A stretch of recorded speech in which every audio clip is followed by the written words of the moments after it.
ശ്രീമദ് ഭഗവത്ഗീത ധ്യാനം.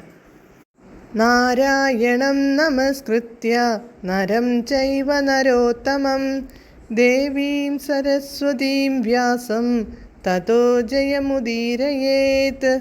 നഷ്ടപ്രായേഷു ഭദ്രേഷു നിത്യം ഭാഗവത സേവയാ ഭഗവതേ ഉത്തമശ്ലോകേ ഭക്തിർഭവതി നൈഷ്ടകീ.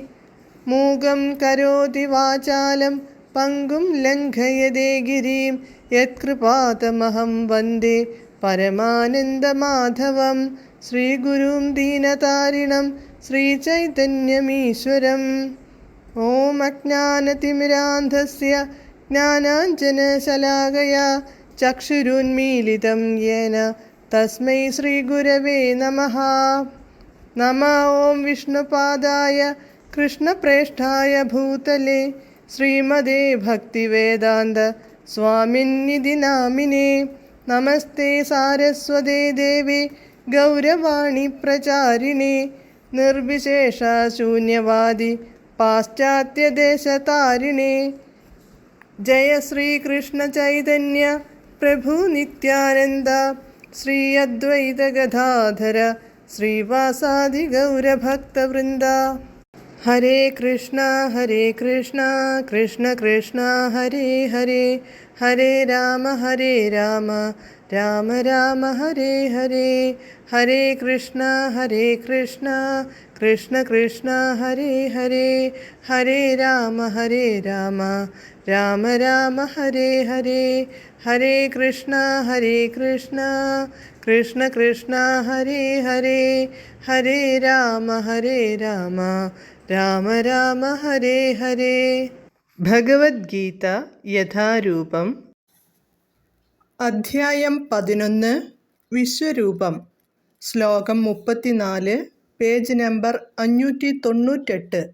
ദ്രോണം ച ഭീഷ്മം ച ജയദ്രഥം ച കർണം തഥാന്യാനപി യോധവീരാൻ മയാ ഹതാംസ്ത്വം ജഹിമാ വ്യധിഷ്ഠാ യുധ്യസ്വ ജേതാസി രണേ സപത്നാൻ.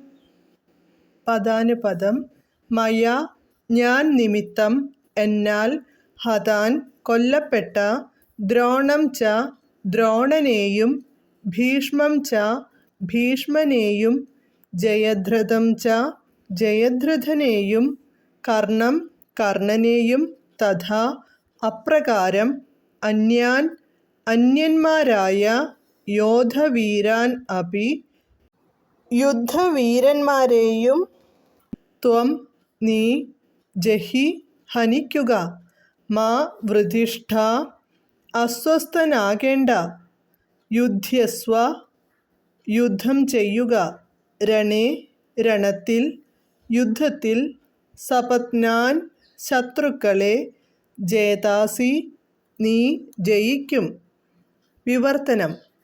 ഭീഷ്മൻ, ദ്രോണൻ, ജയദ്രഥൻ, കർണൻ എന്നിവരും മറ്റു മഹാരഥന്മാരും ഇപ്പോൾ തന്നെ എന്നാൽ കൊല്ലപ്പെട്ടു കഴിഞ്ഞു. അവരെ കൊല്ലുന്നതിൽ നിനക്ക് ദുഃഖം വേണ്ട. നീ പൊരുതുക മാത്രം ചെയ്താൽ മതി. ശത്രുക്കൾ തോറ്റുപോവും. ഭാവാർത്ഥം. എല്ലാ പരിപാടികളും പരമപുരുഷൻ നിശ്ചയിച്ചതുപോലെ തന്നെ നിറവേറുന്നു. എന്നാൽ കൃഷ്ണന്റെ ഇഷ്ടമനുസരിച്ച് അവ നിർവഹിച്ചതിനുള്ള ബഹുമതി ഭക്തന്മാർക്ക് ലഭിക്കണമെന്നാണ് കരുണാനിധിയായ ഭഗവാന്റെ ഇംഗിതം. അതിനാൽ ഏവരും ഒരു ആധ്യാത്മികാചാര്യന്റെ സഹായത്താൽ ഭഗവാനെപ്പറ്റി മനസ്സിലാക്കുകയും കൃഷ്ണാവബോധത്തോടെ പ്രവർത്തിക്കുകയും ചെയ്യുന്ന ഒരു പദ്ധതിയിലൂടെയാണ് ജീവിതം മുന്നോട്ട് നീക്കേണ്ടത്. ഭഗവാന്റെ പരിപാടികൾ അവിടുത്തെ കരുണ കൊണ്ട് മാത്രമേ നമുക്കറിയാൻ കഴിയൂ. ഭക്തന്മാരുടെ പരിപാടി ഭഗവൻ നിശ്ചയങ്ങൾക്ക് അനുയോജ്യങ്ങളുമായിരിക്കും. അവയെ പിന്തുടർന്നാൽ ജീവിത സമരത്തിൽ വിജയം വരിക്കാം. ഹരേ കൃഷ്ണ.